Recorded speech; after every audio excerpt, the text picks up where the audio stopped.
আজকে দেখবেন যে of page SEO. Off page SEO বলতে বোঝায় যে একটা ওয়েবসাইটের বাইরে থেকে র্যাঙ্কিং উন্নত করার প্রসেস, যেই প্রসেসের মাধ্যমে একটা ওয়েবসাইট গুগলে র্যাঙ্ক উন্নত করা যায়। এই অফ পেজ এসইওটাকে আপনারা অনেক জায়গায় অনেকভাবে শুনবেন। কেউ অফ পেজ এসইওটাকে বলে লিঙ্ক বিল্ডিং, কেউ বলে ব্যাকলিংকস। এখন আপনারা বলতে পারেন যে ভাই ব্যাকলিংকস জিনিসটা কি? একটা ওয়েবসাইট আর একটা ওয়েবসাইটে লিঙ্ক ক্রিয়েট করে আসাকেই ব্যাকলিংকস বলে। চলেন আমি একটা উদাহরণের মাধ্যমে আপনাদের বোঝাই। মনে করেন যে আপনার একটা আইফোন 40 প্রয়োজন। আপনি একটা দোকানে গেলেন আইফোন 40 কিনতে, কিন্তু ওই দোকানে আপনি আপনার মোবাইলটা পেলেন না বা আপনার প্রোডাক্টটা পেলেন না। ওই দোকানে আপনি একটা পোস্টারে দেখতে পারলেন যে অমুক দোকানে অনেক রকম মোবাইল ফোন আছে। আপনি যে ওই পোস্টারটা পড়ে তার দোকানে গেলেন, যে আপনি তার প্রোডাক্টটা কিনে ফেললেন, এইটারে বলা হয় ব্যাকলিংকস। ওই যে একটা দোকানদার আর একটা দোকানদারের দোকানে যে পোস্টারটা মেরে এসেছে, এইটারে বলা হয় ব্যাকলিংকস। এখন সে যদি ওই দোকানে পোস্টারটা না মেরে আসতো, তাহলে আপনি তো জানতে পারতেন না যে অমুক জায়গায় দোকান আছে, সেই জায়গায় অনেক মোবাইল আছে। সে যে পোস্টারটা মেরে আসলো, এটাই হলো একটা ব্যাকলিংকসের প্রসেস। এবার মনে করেন যে সে তার দোকানটাকে মনে করেন যে প্রচার করার জন্য সে পোস্টারের মাধ্যমে ট্রাফিক বা ভিজিটর নিয়ে আসতে পারে। সে মনে করেন যে বাড়ি বাড়ি এসে বলতে পারে যে আমার অমুক জায়গায় দোকান আছে। সে আপনার হোয়াটসঅ্যাপে ফোন দিয়ে বলতে পারে যে আমার অমুক জায়গায় দোকান আছে, আমি এই প্রোডাক্ট বিক্রি করি। এইডি কি এইটারে বলা হয় সে তার দোকানটাকে প্রচার করছে। তেমনি আপনি যদি অফ পেজ এসইওর ক্ষেত্রে আসেন বা ব্যাকলিংকস ক্রিয়েট করার ক্ষেত্রে আসেন, মনে করেন যে তেমনি অফ পেজ এসইওর বিভিন্ন ধরনের ক্যাটাগরি আছে বা বিভিন্ন ধরনের প্রসেস আছে, যে প্রসেসের মাধ্যমে ব্যাকলিংকস ক্রিয়েট করা যায়। আপনারা এইটা বুঝতে পেরেছেন যে ব্যাকলিংকস জিনিসটা কি? ওই যে দোকানদার অন্য দোকানদারের একটা পোস্টার মেরে আসলো, ওইটারে বলা হয় ব্যাকলিংক।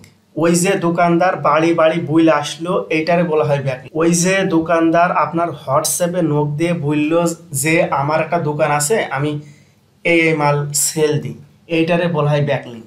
তেমনি আপনি যখন অফ পেজ এসইওর ক্ষেত্রে আসবেন, তখন আপনারা দেখতে পারবেন যে অফ পেজ এসইওর ক্ষেত্রে বা ব্যাকলিংকস ক্রিয়েট করার ক্ষেত্রে অনেক রকম প্রসেস পাবেন। আপনারা এতটুকু তো ক্লিয়ার যে ব্যাকলিংকস জিনিসটা কি। যেমন আমার একটা দোকান আছে, আমি অন্য দোকানে একটা পোস্টার মেরে আসলাম, এইটারে বলা হয় ব্যাকলিংকস। এটি তো ক্লিয়ার আপনারা যে ব্যাকলিংকস জিনিসটা কি। তেমনই মনে করেন যে গুগলের ক্ষেত্রে অফ পেজ এসইওটা বলতে বোঝায় যে আপনি যখন একটা ওয়েবসাইট অন্য একটা ওয়েবসাইটের সাথে লিঙ্ক ক্রিয়েট করে আসবে এবং ওই লিঙ্কটা যদি ন্যাচারালি ক্রিয়েট হয়, তখন গুগলের বট বা রবট এইটারে একটা ন্যাচারাল ভেবে নেয়, যার কারণে একটা ওয়েবসাইট খুব সহজেই র্যাঙ্ক করতে পারে। চলেন একটা উদাহরণের মাধ্যমে আপনাদের বোঝাই। বা একটা ওয়েবসাইট, চলেন আমরা সরাসরি একটা ওয়েবসাইট থেকে দেখে আসি যে ব্যাকলিংকস জিনিসটা কি আসলে। চলেন আমরা এই ওয়েবসাইট থেকে দেখে আসি। আমরা দুইটা ওয়েবসাইট ওপেন করে নিই।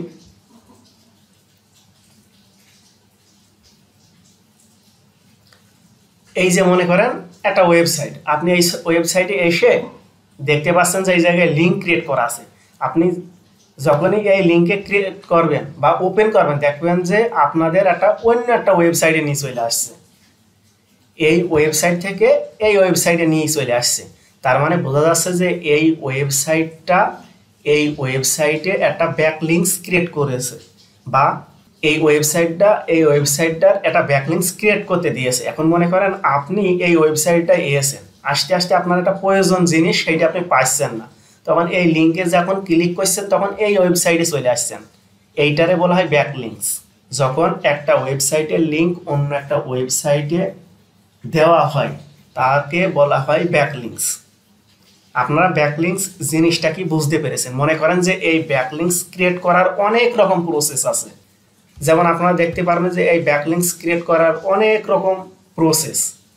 আপনারা এই ব্যাকলিংকসটা এই যেমন মনে করেন যে লোকাল সাইটেশনের মাধ্যমে ব্যাকলিংস ক্রিয়েট করতে পারেন, সোশ্যাল শেয়ারের মাধ্যমে ব্যাকলিংস ক্রিয়েট করতে পারেন, প্রেস রিলিজের মাধ্যমে ব্যাকলিংস ক্রিয়েট করতে পারেন, ডিরেক্টরি সাবমিশনের মাধ্যমে ব্যাকলিংস ক্রিয়েট করতে পারেন। এই আমরা যখন অন্য কোনো ওয়েবসাইটের এই ব্যাকলিংসগুলা ক্রিয়েট করব তখন ন্যাচারালি ক্রিয়েট করব। গুগল মনে করেন যে ন্যাচারাল জিনিস ভালোবাসে। গুগল কি ভালোবাসে? গুগল ভালোবাসে ইউনিক, ইনফরমেটিভ, প্লাগরিজন ফ্রি আর পজিটিভ জিনিস ভালোবাসে, ন্যাচারাল জিনিস ভালোবাসে। ওই যে আপনি মনে করেন যে আপনার দোকানটাকে প্রচার করার মাধ্যমে কি করলেন, যে পোস্টার ক্রিয়েটের মাধ্যমে আপনি আপনার দোকানটাকে তুলে ধরতে চাইলেন, বাড়ি বাড়ি যে বললেন যে আমার দোকান আছে, আপনি মানুষের নক হোয়াটসঅ্যাপে নক দিয়ে বললেন যে আপনার দোকান আছে। তেমনই অফ পেজ এসইওর ক্ষেত্রে অনেক ধরনের ওয়ে আছে, যেই ওয়ের মাধ্যমে একটা ওয়েবসাইটের ব্যাকলিংস ক্রিয়েট করা যায়। যেমন লোকাল সাইটেশনের মাধ্যমে ব্যাকলিংস ক্রিয়েট করা যায়। সোশ্যাল শেয়ার মানে সোশ্যাল মিডিয়াগুলাই তার ওয়েবসাইটের লিঙ্কটা শেয়ার করে দেওয়ার মাধ্যমে ব্যাকলিংস ক্রিয়েট করা হয়। আমরা যদি ন্যাচারালভাবে এই ব্যাকলিংসগুলো ক্রিয়েট করি তাহলে ওই ওয়েবসাইট থেকে ট্রাফিক বা ভিজিটর আমার ওয়েবসাইটে আসার সম্ভাবনা আছে। তখন গুগলের স্পাই বা রবট এইগুলা যখন দেখেন যে আমার একটা মোবাইলের দোকান আছে, অন্য একটা মোবাইলের দোকানের সাথে লিঙ্ক ক্রিয়েট করা আছে, তখন এইটা গুগলের রবট বা স্পাই পজিটিভ নেয়। আর তখন দেখে যে আরে এদের ভিতর তো একটা সুন্দর সম্পর্ক আছে। তাহলে কি ওই যে ট্রাফিক বা ভিজিটর আপনার ওয়েবসাইটে আসছে, তখন আপনার ওয়েবসাইটটা আস্তে আস্তে গ্রো করতে শুরু করবে, আপনার ওয়েবসাইটটা আস্তে আস্তে র্যাঙ্ক করতে শুরু করবে। এইটারে বলা হয় off page SEO. Off page এসইওটা মূল জিনিস হচ্ছে ব্যাকলিংস। অফ পেজ এসইওটা মূল হচ্ছে ব্যাকলিংস। মানে অফ পেজ এসইওটা বলতে বোঝায় যে আমার ওয়েবসাইটটা বিভিন্ন মাধ্যমে প্রচার করার ওয়ে। যেমন আপনি আপনাদের একটা উদাহরণ দিয়ে বোঝাই, মনে করেন যে এইটি আমার ওয়েবসাইট, এইটি মনে করেন যে একটা ওয়েবসাইট, এইটি মনে করেন যে একটা ওয়েবসাইট, এইটি মনে করেন যে একটা ওয়েবসাইট, এইটি মনে করেন যে একটা ওয়েবসাইট। মনে করেন যে আমার এই ওয়েবসাইটটায় আমি আম বেশি, এই ওয়েবসাইটটাও মনে করেন যে আম বেচে, এই ওয়েবসাইটটাও আম বেচে, এই ওয়েবসাইটটাও আম বেচে, এই ওয়েবসাইটটাও আম বেচে। আবার আমও মনে করেন যে আম সেল দিই। এখন মনে করেন যে এরা সবাই মনে করেন যে ন্যাংরা আম সেল দেয়, আর আমি মনে করেন যে হিমসাগর আম সেল দিই। এখন আমি যদি এই দোকানে যে একটা পোস্টার মেরে আসি যে অমুক দোকানে হিমসাগর আম পাওয়া যায়, তারপরে এই ওয়েবসাইটে যদি পোস্টার মেরে আসি, এই ওয়েবসাইটে যদি পোস্টার মেরে আসি, এই ওয়েবসাইটটায় যদি আমি পোস্টার মেরে আসি, তখন কেউ যদি এই দোকানে আম কিনতে যায়, তার যদি মিষ্টি আমের প্রয়োজন হয় বা আমি যে আমটা সেল দিচ্ছি ওই আমটা যদি এর প্রয়োজন হয়, তখন ও পোস্টার দেখে আমার এই ওয়েবসাইটে আসার সম্ভাবনা আছে। তার মানে কি একটা পোস্টারের মাধ্যমে আমার ওয়েবসাইটে ট্রাফিক বা ভিজিটর আসার সম্ভাবনা আছে। এখন মনে করেন যে আমার ওয়েবসাইটের পোস্টারটা আমি যে এই ওয়েবসাইটে বা সাইটে দোকানে পোস্টারটা মেরে আসলাম, এই পোস্টারটারে বলা হয় ব্যাকলিংস। এই পোস্টারটারে বলা হয় ব্যাকলিংস। তেমনই অফ পেজ এসইওর ক্ষেত্রে এই পোস্টার মারা, যেমন পোস্টার মারা একটা প্রসেস, বাড়ি বাড়ি বুলে আসার একটা প্রসেস, মোবাইল ফোনে হোয়াটসঅ্যাপে বলা যেমন একটা প্রসেস, গুগল অ্যাডসের মাধ্যমে বিভিন্ন ধরনের ভিডিও অ্যাডস দেওয়ার মাধ্যমে যেমন এক ধরনের প্রচার বা ব্যাকলিংস ক্রিয়েট করা, তেমনই অফ পেজ এসইওর ক্ষেত্রে বা ব্যাকলিং এর ক্ষেত্রে বিভিন্ন ধরনের প্রসেস আছে। যেমন লোকাল সাইটেশনের মাধ্যমে আমার ক্লায়েন্টের ওয়েবসাইটটা প্রচার করতে পারি, সোশ্যাল শেয়ারের মাধ্যমে প্রচার করতে পারি, প্রেস রিলিজের মাধ্যমে প্রচার করতে পারি, ডিরেক্টরি সাবমিশনের মাধ্যমে প্রচার করতে পারি, ওয়েব 2.0 মাধ্যমে প্রচার করতে পারি, সর্বশেষ গেস্ট পোস্টের মাধ্যমে আমরা প্রচার করতে পারি। যেমন এই ব্যাকলিংসগুলো ক্রিয়েট করলে আমার ওয়েবসাইট একটা ট্রাফিক বা ভিজিটর পায়।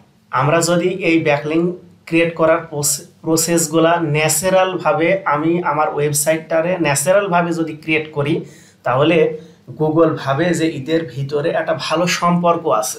তখন আপনার ওয়েবসাইটটা গুগল আস্তে আস্তে গ্রো করতে শুরু করে। আপনারা ভালোভাবে মনে করেন যে অন পেজ এসইও করেন, টেকনিক্যাল এসইও করেন, তারপরে আপনারা যদি ন্যাচারালভাবে ব্যাকলিংসগুলা সঠিকভাবে ন্যাচারালভাবে ক্রিয়েট করেন, তাহলে দেখবেন যে আপনার ওয়েবসাইট খুব দ্রুত র্যাঙ্ক করছে। এই যে অফ পেজ এসইওর ক্ষেত্রে এই যে লোকাল সাইটেশন ব্যাকলিংস ক্রিয়েট করা একটা process, social share backlinks create করা একটা প্রসেস। এই প্রসেসগুলা আমি আপনাদের ভেঙে ভেঙে দেখাবো। আপনারা দেখতে পারবেন যে ক্লায়েন্টের জন্য কিভাবে এই ব্যাকলিংসগুলা ক্রিয়েট করতে হয়। আপনারা দেখতে পারবেন যে কিভাবে ব্যাকলিংস ক্রিয়েট করে একটা সুন্দর এক্সেল শিট ক্রিয়েট করতে হয়, কিভাবে এক্সেল শিট ক্রিয়েট করে আপনার ক্লায়েন্টরে দেবেন, কিভাবে আপনার ক্লায়েন্টরে 100% কাজ করে দেবেন, সব কিছু দেখতে পারবেন। আমি প্রতিটা স্টেপ বাই স্টেপ এই ব্যাকলিংস বা অফ পেজ এসইওটাকে, এই ব্যাকলিংস ক্রিয়েট করার এক একটা ধাপ আমি ছোট ছোট করে ভেঙে ভেঙে আপনাদের দেখাবো। আপনারা নেক্সট পার্ট থেকে দেখবেন যে কিভাবে এই ব্যাকলিংসগুলা ক্রিয়েট করতে হয় বা এই ব্যাকলিংসগুলা ক্রিয়েট করার প্রসেস আপনারা দেখতে পারবেন। আশা করি আপনারা বুঝতে পেরেছেন যে অফ পেজ এসইওটা কি। আপনারা নেক্সট পার্ট থেকে দেখবেন যে কিভাবে লোকাল সাইটেশন ব্যাকলিংস ক্রিয়েট করতে হয়, সোশ্যাল শেয়ার ব্যাকলিংস ক্রিয়েট করতে হয়, প্রেস রিলিজ ব্যাকলিংস ক্রিয়েট করতে হয়। আশা করি অফ পেজ এসইও বা লিঙ্ক বিল্ডিং বা ব্যাকলিংস বলতে কি বোঝায় আপনারা বুঝতে পেরেছেন।